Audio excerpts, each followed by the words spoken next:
आता बातमी आहे तुमच्या कामाची।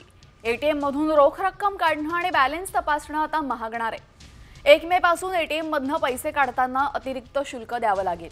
आरबीआयने इंटरचेंज फी वाढीस मान्यता दिली असून ग्राहक इतर बँकांच्या एटीएम मधनं 5 पेक्षा अधिक वेळा जर पैसे काढत असेल तर आता अतिरिक्त शुल्क द्यावं लागेल। एटीएम मधनं पैसे काढण्यासाठी आधी 17 रुपये द्यावे लागत होते आणि आता यामध्ये 2 रुपयांची वाढ करण्यात आली।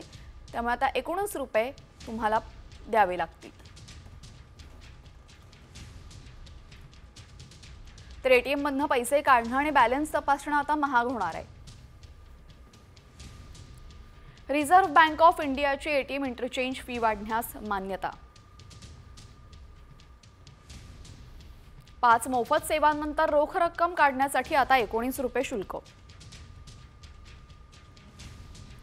बॅलन्स तपासण्यासाठी प्रति व्यवहार 7 रुपये शुल्क आकारण्यात येणे